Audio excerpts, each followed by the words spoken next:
ngasi sura at-tauba hawgadawrimi a'udhu billahi minash shaitanir rajim bismillah sura dabane haytasi a'udhu billahi minash shaitanir rajim براءة من الله ورسوله إلى الذين عاهدتم من المشركين فسيحوا في الأرض 4 أشهر واعلموا أنكم غير معجز الله وأن الله مخزي الكافرين مريت هذا نربني هاينا لو توك لبني الله أمسون ماغي رسولنا نكويغا سندي لينريبا مشرك سين ادوغا منا تورين لو تو اگريمنت هم نريبا مشرك سين دوغا الله نسو رسول نسو نين تم نچچو فطري تھکتا تھا مري پھاو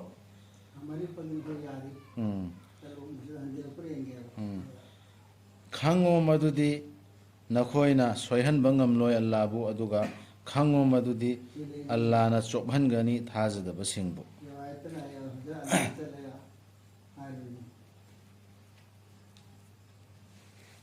الله نا چیلنج دور ایمي مسي لاوثوق امني الله مسون ماگي رسول دگي ميام دا چوبا حزگي نوميتا مدودي الله نا مري ثمندره مشرك سينگا مسون ادومنا تورے ماگي رسول نسو ادونا نكوينا نينگ تمدنا نينگم دنا هنجين جرق لبدي مدونا خويدگي فبني نكويدا ادوبو نكوينا نماي لي ثوخربا ادو اويربدي خانگو نكوينا سويهن بنگم لوي الله بو पाउ PU थाजदब सिंगदुदा China लेरब दंदीगी सिगे आयात सिंगसे एखोयदा हजु खंगल लैसे अल्लाहना से एखोय इसा खन थगदमेबा एखोय इस्लाम चलिमेन लेरिबा एखोयदा मतमदुगी मुशरिक एना अल्लाहना सेरा रसूलना लाउथोइबा मुशरिक ओइरमिबा मक्कादा लेरमिबा हुरैशकी मीसिंगा चौसांग अममा लैख्रिबा महोयगा तौनबा agreement अदोगी piece की agreement ma'am तौनखिबा मोय थुवाइरपा मखोयसु धर्म दि पाइरिम चत्त लेरमि मैम एखोयनी धर्म चुम्बदेना लेरमि अदुगा रसूलगा मुक्नर इमे रसूलगी मतुंग इनबा कांगुसिंग अदुदा चैलेंज अमा चाउन तौर इसी गारी मतंग तौर इमुद मखादा हायरकनी अदुगी सिंग एखोय खन थगदन सिगसि कयामत फोलाना सिगी मेसेज एखोयदि होलैसि एखोय मरक्तसु कयामत फोद सिगी पोसिंग सि नैना गदौरि मे सि मतमदु लोइख्रे मतमदुगी थौदोक्ति अदु सिगी थौदोक्सि सिगी इशारा सि कयामत फोलैने अदु इदुना सि मतमदुगी नेना थादो थंबे दे एखोय खन थगदन यावरोय मसिदा नखोयगा संदि लैनरब सिंगदु मुशिरिक सिंगे मनुंगदगी मखोयदुना खजिक फाव पुत्थखिद्रिबा नखोयदा यानखिबा सिंग अदुदा एग्रीमेंट दु यानखिबा सिंगदो मुशिरिक सिंगे मनुंगदगी अदो मखोयना होजकी एग्रीमेंट दु खजिकदं पुत्थबा सोहेलक्त्रिबा खजिकदं फाव सोहेलक्त्रिबा सिंगदु यावरोय नत्रगा मखोयदुना कनाबुसु सौगतखिद्रिबा अदुगी सिंगदुसु नखोयगी मायोक्ता मोमिन सिंगदुगी मायोक्ता मोमिन सिंगदुगी मायोक्ता कनादसु मोय सौगतखिदबा अदुगी एग्रीमेंट दु खजिकदं सोहेलक्त्रिबा पुत्थद्रिबा कांगबुदुदि यावरोय होजकी दंदीसरे याउदेबा होजकी लाउथोयबा एलानसरे याउदेबा अदुना मपुंग फाहल्लो मखोयदा मखोयगी संधिदु हाइदि एग्रीमेंट दु मपुंग फाहल्लो मखोयगी मतमदु यौबफाव एग्रीमेंट की डेट तारीख इनखिबदो हाइनखिबदो अदुदि मपुंग फाहल्लो तसेंगनमक अल्लाहना नुंसीबी जुमना चच्चबा सिंगबु सिमियोयबा मसेनगी मरक्ता एनी गायर ओयरो अम ओयरो एग्रीमेंट अम तौनबसे थुगाइबि यादेबा एखोय मखोयना पुत्थर सोयरा असु एखोयदि अल्लाह एग्रीमेंट तौनबसी अल्लाहना हाइ मतरु इनो एग्रीमेंट थमना होय करसे अदु अल्लाहना मखोयना थुगाइरक्त्रि फाव याउख्रे अदुरसु अमका एग्रीमेंट दुदा अदु थुगाइबदा मतेंग पांगदबा अदु थुगाइबदा याउदबा सिंगदुदि अदुइ मथक्तदि एखोय खुथा याबे खुथाबे यादे मखोयदि जोंजिनना गैदौ असेंबा था सिंगदुना हौख्रबा मतमदा हालु मुश्रिक सिंगदु नखोयना मखोयबु फंगबम फंग खुदिंगदा अमरिदु लोइखा मतुंगदा ꯐꯥꯎ ꯑꯃꯁꯨꯡ ꯀꯣꯏꯁꯤꯜꯂꯨ ꯃꯈꯣꯏꯕꯨ ꯐꯝꯗꯨꯅ ꯉꯥꯏꯌꯨ ꯃꯈꯣꯏꯕꯨ ꯂꯨꯝꯗꯨꯅ ꯂꯥꯟꯗꯥꯕ ꯌꯥꯕ ꯃꯐꯝ ꯈꯨꯗꯤꯡꯗ ꯁꯤ ꯐꯨꯛꯇꯣꯛꯑꯒꯅꯤ ꯍꯥꯠꯂꯣ ꯍꯥꯏꯔꯦꯅ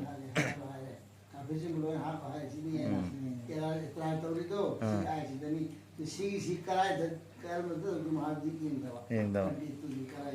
ꯄꯨꯟꯅ ꯄꯥꯗ ꯑꯗꯨꯝ ꯈꯪꯉꯤꯃꯤꯗ ꯃꯀꯔ ꯇꯧꯔꯤꯃꯤ ꯌꯦꯠꯂꯤꯃꯤ ꯑꯗꯨꯕꯨ ꯃꯈꯣꯏꯅ ꯅꯤꯡꯉꯝꯗꯅ ꯑꯣꯟꯁꯤꯜꯂꯛꯇꯨꯅ ꯅꯃꯥꯖ ꯁꯣꯜꯂꯕ ꯑꯃꯗꯤ ꯖꯀꯥꯠ ꯄꯤꯔꯕꯗꯤ ꯑꯗꯨ ꯑꯣꯏꯔꯕꯗꯤ ꯃꯈꯣꯏꯕꯨ ꯊꯥꯗꯣꯛꯇꯨꯅ ꯊꯝꯕꯤꯌꯨ ꯃꯈꯣꯏꯒꯤ ꯂꯝꯕꯤꯗ ꯇꯁꯦꯡꯅꯃꯛ ꯑꯜꯂꯥꯗꯤ ꯀꯣꯛꯄꯤ ꯍꯩꯕꯅꯤ ꯀꯟꯕꯤ ꯍꯩꯕꯅꯤ ꯁꯤꯒꯤ ꯑꯌꯥꯁꯤꯗ ꯃꯇꯦꯛ ꯑꯃ ꯃꯃꯩꯗ ꯌꯥꯎꯔꯤꯁꯤ ꯀꯔꯤꯒꯨꯝꯕ ꯃꯈꯣꯏꯅ ꯍꯟꯖꯤꯜꯂꯛꯑꯕ ꯇꯣꯕꯥ ꯇꯧꯔꯛꯑꯕ ꯅꯃꯥꯖ ꯁꯣꯜꯂꯛꯑꯦ ꯖꯀꯥꯠ ꯄꯤꯕ ꯍꯧꯔꯛꯑꯦ ꯑꯗꯨ ꯑꯣꯏꯗꯤ ꯊꯥꯗꯣꯛꯑꯣ ꯃꯈꯣꯏ ꯂꯝꯕꯤꯗꯨꯗ ꯑꯗꯨꯗꯤ ꯃꯨꯛꯅꯔꯝꯃꯤꯁꯤꯡꯁꯤ ꯀꯅꯥꯒꯅꯣꯕ ꯃꯨꯛꯅꯔꯝꯃꯤꯁꯤ ꯀꯅꯥꯒꯅꯣꯕ ꯒ꯭ꯔꯨꯞ ꯍꯣꯏꯅꯦ ꯑꯩꯈꯣꯏꯅꯤ ꯑꯁꯦꯡꯕ ꯗꯤꯟꯗꯤ ꯑꯩꯈꯣꯏꯅꯤ ꯑꯁꯦꯡꯕ ꯗꯤꯟꯗꯤ ꯃꯨꯛꯅꯔꯝꯃꯤꯅꯤ ꯅꯪꯅ ꯍꯧꯖꯤꯛ ꯄꯨꯔꯛꯑꯒ ꯋꯥꯀꯥꯏ ꯇꯧꯕꯅꯤ ꯑꯩꯈꯣꯏ ꯏꯄꯥ ꯏꯄꯨꯒꯤ ꯗꯤꯟ ꯊꯨꯒꯥꯏꯔꯝꯃꯤ ꯁꯤꯅꯤꯅꯦ ꯀꯨꯔꯦꯁꯅꯒ ꯁꯥꯎꯔꯤꯁꯤ ꯑꯩꯈꯣꯏꯅꯤ ꯗꯤꯟ ꯏꯕ꯭ꯔꯥꯍꯤꯝ ꯆꯨꯝꯅ ꯆꯠꯂꯤꯗꯤ ꯃꯤꯜꯂꯠꯇ ꯏꯕ꯭ꯔꯥꯍꯤꯝ ꯑꯩꯈꯣꯏꯅ ꯄꯥꯏꯔꯤꯃꯤ ꯅꯪꯅ ꯋꯥꯀꯥꯏ ꯇꯧꯔꯒ ꯊꯨꯒꯥꯏꯔꯝꯃꯤ ꯑꯩꯈꯣꯏ ꯏꯄꯥ ꯏꯄꯨꯒꯤ ꯙꯔꯃꯁꯦꯅ ꯁꯥꯎꯔꯤꯃꯤ ꯑꯗꯣ ꯃꯈꯣꯏꯅ ꯅꯃꯥꯖ ꯁꯣꯟꯗꯅ ꯖꯀꯥꯠ ꯄꯤꯗꯅ ꯍꯟꯖꯤꯜꯂꯛꯑꯗꯤ ꯃꯈꯣꯏ ꯂꯝꯕꯤꯗꯨꯗ ꯊꯥꯗꯣꯛꯑꯣ ꯑꯜꯂꯥꯗꯤ ꯃꯨꯁꯂꯤꯝꯅꯦ ꯂꯩꯔꯤꯃꯤ ꯍꯜꯃꯥ ꯁꯣꯟꯕ ꯀꯥꯡꯕꯨꯅꯤ ꯍꯜꯃꯥ ꯁꯣꯟꯕ ꯍꯥꯏꯗꯤ ꯃꯈꯣꯏ ꯃꯇꯝꯗꯨꯒꯤ ꯑꯜꯂꯥꯕꯨ ꯌꯥꯕ ꯀꯥꯡꯕꯨꯅꯤ ꯑꯗꯨꯒ ꯃꯨꯁ꯭ꯔꯤꯛꯁꯤꯡꯗꯨꯒꯤ ꯃꯅꯨꯡꯗꯒꯤ ꯀꯅꯥꯒꯨꯝꯕꯅ ꯅꯪꯉꯣꯟꯗ ꯉꯥꯛ ꯁꯦꯟꯕꯤꯅꯕ ꯍꯥꯏꯖꯔꯛꯂꯕꯗꯤ ꯍꯧꯖꯤꯛꯀꯤ ꯃꯈꯣꯏꯒꯤ ꯑꯦꯒꯦꯟꯁꯇ ꯂꯩꯕꯁꯤꯡꯗꯨꯅꯅꯦ ꯉꯥꯛ ꯁꯦꯟꯕꯤꯅꯕ ꯍꯥꯏꯖꯔꯛꯂꯕꯗꯤ ꯔꯁꯨꯜꯗ ꯉꯥꯛ ꯁꯦꯟꯕꯤꯌꯨ ꯃꯥꯕꯨ ꯃꯥꯅ ꯑꯜꯂꯥꯒꯤ ꯋꯥꯍꯩꯁꯤꯡꯕꯨ ꯇꯥꯖꯗ꯭ꯔꯤ ꯐꯥꯎ ꯂꯥꯟꯒꯤ ꯃꯅꯨꯡꯗ ꯍꯥꯏꯔꯛꯑꯁꯨ ꯑꯩꯕꯨ ꯀꯣꯛꯄꯤꯔꯣ ꯑꯩꯕꯨ ꯉꯥꯛꯄꯤꯌꯨ ꯑꯩꯕꯨ ꯍꯤꯐꯥꯖꯠ ꯑꯣꯏꯕꯤꯌꯨ ꯍꯥꯏꯔꯛꯑꯣꯅꯦ ꯑꯗꯨꯗꯤ ꯈꯨꯗꯛꯇ ꯊꯥꯗꯣꯛꯀꯗꯧꯅꯤ ꯍꯥꯠꯄ ꯌꯥꯝꯇꯦ ꯐꯨꯕ ꯌꯥꯝꯇꯦ ꯃꯥꯅ ꯀꯨꯔꯥꯟꯒꯤ ꯑꯌꯥꯠꯇꯣ ꯇꯥꯔꯛꯅꯕ ꯃꯥꯁꯤ ꯉꯥꯛ ꯁꯦꯟꯕꯤꯗꯧꯔꯤ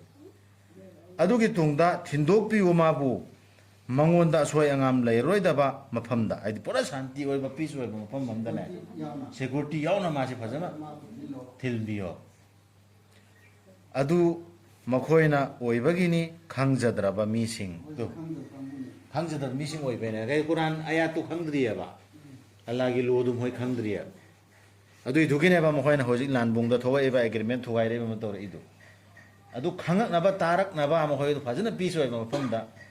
ꯃꯈꯣꯏꯒꯤ ꯁꯦꯀꯨꯔꯤꯇꯤ ꯄꯤꯕꯤꯌꯣ ꯌꯥꯝ ꯂꯨꯈ꯭ꯔꯕꯖꯥꯠꯅꯤ ꯂꯥꯟꯈ꯭ꯔꯁꯦ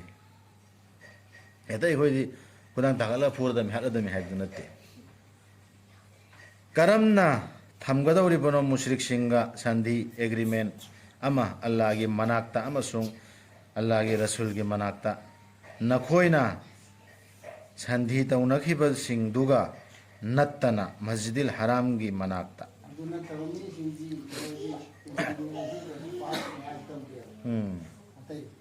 ꯑꯇꯩꯗꯤ ꯇꯧꯗꯦ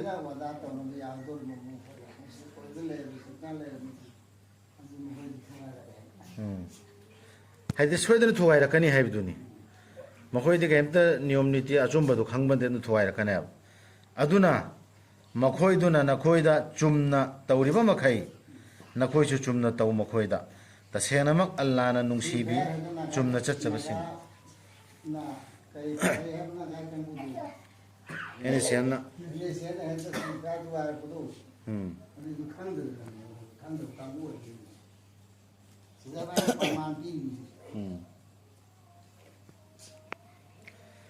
ꯀꯔꯝꯅꯁꯨ ꯁꯟꯙꯤ ꯊꯝꯒꯅꯤ ꯃꯈꯣꯏꯅ ꯅꯈꯣꯏꯒꯤ ꯃꯊꯛ ꯊꯣꯡꯂꯕꯗꯤ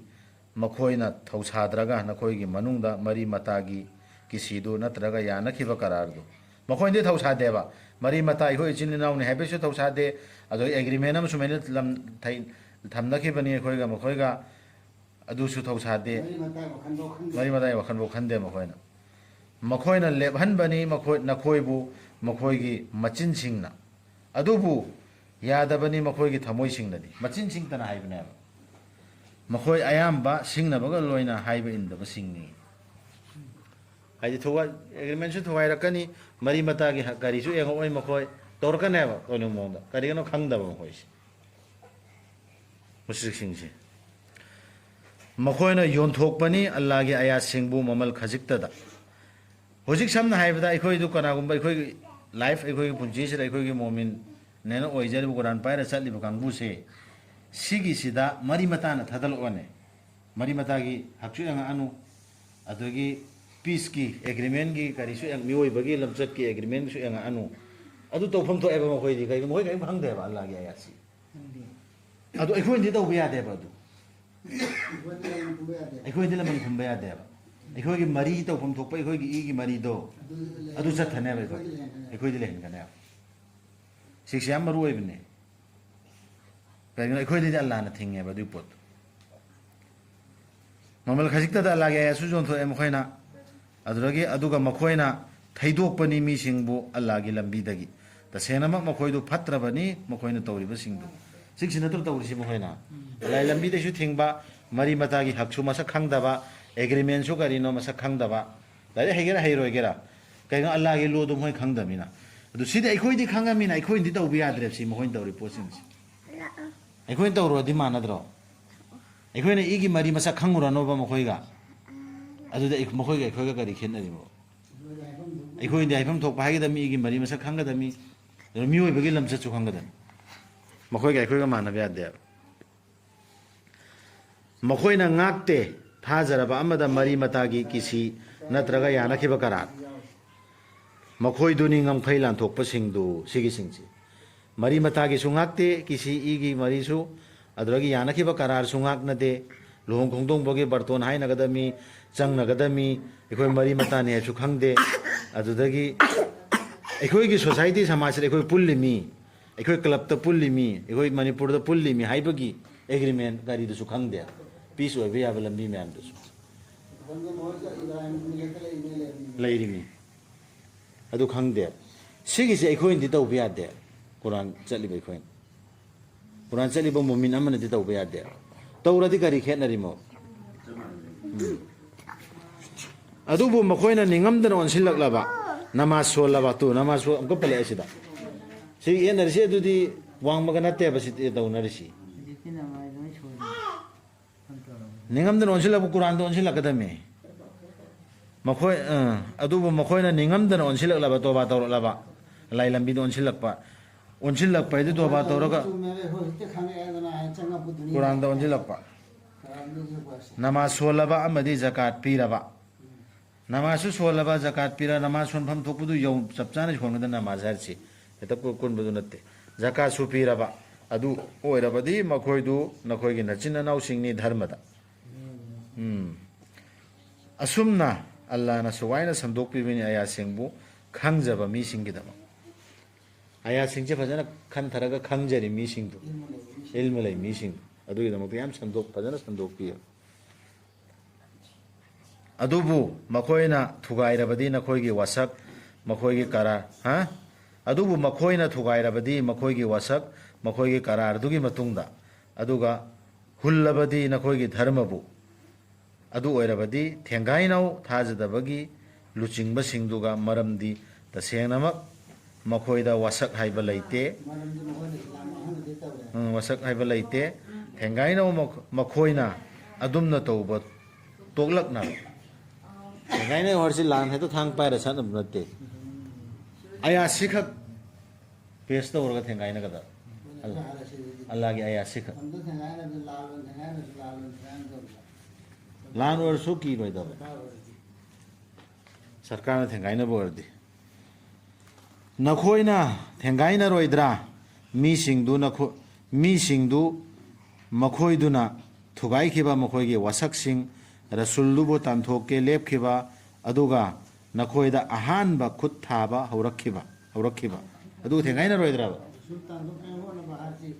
Islam thal tangi hai natro lai wa jam ta nan dana sultan to kya si Islam to pe natro adu de mokte na sen do adu no bana tan nan lai kari no in lan chang da bumi chan de ha tu la la cham ta ti kari no bana ko na so na to se de le lo le khali du kari no ya ma al thlai buwa ne dum ya sam tam na khoi na ma khoi bu ki gadra hen bani Allah gi hakna nakhoina mabu Allah bu ki nabagi nakhoina oirabadi thajaba sing ki ba sha la ba khona ihal hen ki bu ko ne Allah ki bana hen ꯊꯋꯥꯏ ꯆꯠꯄꯗꯩ ꯐꯣꯏ ꯍꯦꯟꯅ ꯀꯤꯒꯗꯕ ꯅꯠꯇ꯭ꯔꯣ ꯑꯜꯂꯥꯍꯅ ꯀꯤꯕꯒꯤ ꯍꯛꯗꯥꯔꯗꯤ ꯑꯜꯂꯥꯍ ꯑꯍꯛꯄ ꯑꯟ ꯇꯛꯁꯧ ꯀꯤꯕꯒꯤ ꯑꯜꯂꯥꯍꯗꯤ ꯑꯜꯂꯥꯍ ꯈꯛꯇꯅꯦꯕ ꯀꯤꯒꯗꯕꯗꯤ ꯑꯜꯂꯥꯍ ꯈꯛꯇꯅꯤ ꯑꯜꯂꯥꯍ ꯈꯛꯇꯅꯦꯕ ꯁꯤꯁꯤꯗ ꯑꯥꯔꯊ ꯌꯥꯝ ꯆꯦꯜꯂꯤ ꯁꯤ ꯑꯥꯏꯁꯤꯡꯁꯦ ꯈꯟꯊꯒꯗꯕꯅꯤ ꯍꯧꯖꯤꯛ ꯆꯠꯂꯤꯕ ꯑꯩꯈꯣꯏ ꯃꯔꯤ ꯃꯇꯥꯗꯣ ꯂꯣꯏꯅꯔꯦ ꯐꯔꯦ ꯃꯈꯣꯏꯒꯤ ꯍꯛ ꯑꯃ ꯇꯧꯅꯔꯦ ꯑꯗꯨꯕꯨ ꯃꯈꯣꯏꯒ ꯑꯌꯥꯠꯁꯤꯒꯤ ꯃꯇꯥꯡꯗꯗꯤ ꯀꯟꯐ꯭ꯔꯣꯃꯥꯏꯁ ꯇꯧꯁꯤꯟꯅꯔꯨꯕ ꯌꯥꯗꯦꯕ ꯑꯜꯂꯥꯍꯅ ꯍꯦꯟꯅ ꯀꯤꯒꯗꯧꯔꯤꯕ ꯑꯩꯈꯣꯏ ꯌꯦꯠꯅꯔꯝꯒꯅꯦꯕ ꯃꯈꯣꯏꯗ ꯌꯦꯠꯂꯝꯒꯅꯤ ꯑꯩ ꯑꯜꯂꯥꯍꯗꯤ ꯁꯤ ꯍꯥꯏꯔꯤ ꯅꯈꯣꯏꯅ ꯇꯧꯔದ್ದು ꯁꯣꯏꯔꯦ ꯍꯥꯏꯔꯝꯒꯅꯦꯕ ꯍꯥꯏꯕꯗꯤ ꯀꯤꯕꯗꯤ ꯌꯥꯗꯦ ꯑꯗꯨꯕꯨ ꯑꯩꯈꯣꯏ ꯃꯔꯤ ꯃꯇꯥꯒꯤ ꯍꯛꯇꯤ ꯀꯥꯎꯕ ꯌꯥꯗꯦ ꯃꯔꯤ ꯃꯇꯥꯒꯤ ꯑꯣꯏꯔꯣ ꯑꯩꯈꯣꯏ ꯑꯦꯒ꯭ꯔꯤꯃꯦꯟ ꯑꯃ ꯇꯧꯅꯕ ꯑꯣꯏꯔꯣ ꯍꯣꯏ ꯑꯗꯨ ꯀꯝꯄ꯭ꯔꯣꯃꯥꯏꯁ ꯇꯧꯁꯤꯟꯅꯔꯣ ꯑꯩꯈꯣꯏꯅ ꯇꯧꯔꯤꯕ ꯊꯕꯛꯁꯤ ꯃꯇꯝꯁꯤ ꯃꯇꯝ ꯈꯔ ꯑꯩꯈꯣꯏꯅ ꯑꯃꯨꯛ ꯆꯠꯄ ꯑꯩꯈꯣꯏ ꯆꯠꯄ ꯑꯩꯈꯣꯏꯁꯨ ꯅꯈꯣꯏꯗ ꯑꯃꯨꯛ ꯃꯇꯝ ꯈꯔ ꯆꯠꯄ ꯁꯨꯃꯥꯏꯅ ꯇꯧꯔꯁꯦꯅ ꯍꯥꯏꯔꯛꯄꯗꯅꯦꯕ ꯃꯥꯅꯦ ꯑꯗꯨ ꯇꯧꯔꯨꯕ ꯌꯥꯕ ꯅꯠꯇꯦꯅ ꯅꯕꯤꯗꯁꯤꯡꯁꯤ ꯀꯣꯟꯌꯥ ꯀꯥꯞꯄꯗ ꯇꯥꯔꯛꯏꯗꯨꯅꯤ ꯊꯦꯡꯒꯥꯏꯅꯧ ꯃꯈꯣꯏꯒ ꯋꯥꯔꯛꯀꯅꯤ ꯃꯈꯣꯏꯕꯨ ꯑꯜꯂꯥꯍꯅ ꯅꯈꯣꯏꯒꯤ ꯅꯈꯨꯠꯇ ꯆꯣꯞꯍꯟꯒꯅꯤ ꯃꯈꯣꯏꯕꯨ ꯑꯗꯨꯒ ꯇꯦꯡꯕꯥꯡꯕꯤꯒꯅꯤ ꯅꯈꯣꯏꯕꯨ ꯃꯈꯣꯏꯒꯤ ꯃꯊꯛꯇ ꯑꯗꯨꯒ ꯐꯍꯟꯕꯤꯒꯅꯤ ꯊꯕꯥꯛꯁꯤꯡꯒꯤ ꯑꯅꯥꯕ ꯊꯥꯖꯕ ꯃꯤꯁꯤꯡꯒꯤ ꯁꯤ ꯊꯦꯡꯒꯥꯏꯅꯔꯗꯤ ꯁꯣꯏꯗꯅ ꯁꯤ ꯃꯇꯦꯡꯁꯤꯡꯁꯤ ꯂꯥꯛꯀꯗꯧꯔꯣ ꯊꯕꯥꯛꯇ ꯂꯩꯕ ꯑꯅꯥꯕ ꯆꯤꯡꯅ ꯃꯌꯥꯝꯗꯨꯁꯨ ꯐꯍꯟꯕꯤꯔꯛꯑꯅꯤ ꯑꯗꯨꯗꯒꯤ ꯃꯇꯦꯡꯁꯨ ꯄꯥꯡꯕꯤꯔꯛꯑꯅꯤ ꯑꯗꯨꯅ ꯑꯩꯈꯣꯏꯒꯤ ꯈꯨꯠꯇꯒꯤ ꯃꯣꯃꯤꯟꯁꯤꯡꯒꯤ ꯃꯈꯨꯠꯇꯒꯤ ꯆꯣꯞꯄꯁꯨ ꯅꯪꯒꯅꯦꯕ ꯑꯦꯒꯦꯟꯁꯇ ꯂꯩꯕ ꯃꯤ ꯃꯈꯣꯏꯗ ꯑꯃꯁꯨꯡ ꯂꯧꯊꯣꯛꯄꯤꯒꯅꯤ ꯑꯁꯥꯎꯕ ꯃꯈꯣꯏꯒꯤ ꯊꯃꯣꯏꯁꯤꯡꯒꯤ ꯁꯤꯁꯨ ꯃꯇꯦꯡ ꯅꯠꯇ꯭ꯔꯣ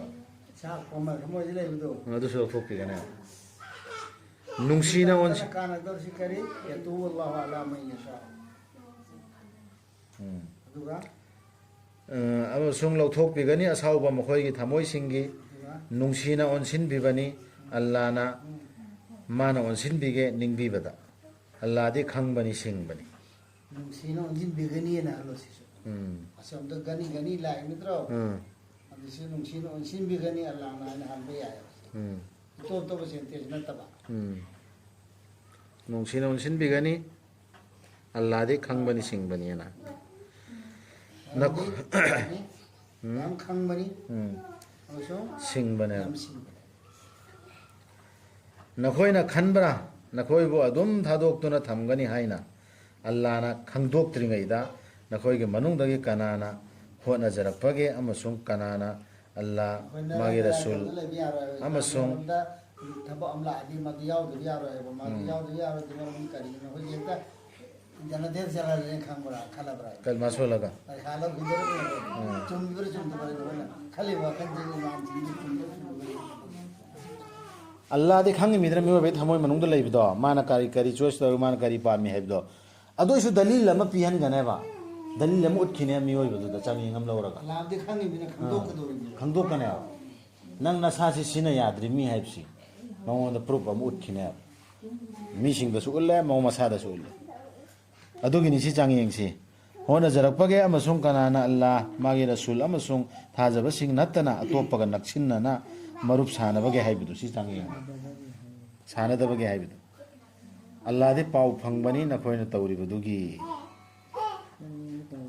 ꯁꯗꯀꯜꯂꯥꯍꯨꯜ ꯑꯖꯤꯝ ꯁꯤꯐꯥꯎꯗ ꯇꯧꯁꯤ ꯗꯣꯁ ꯀꯧꯏ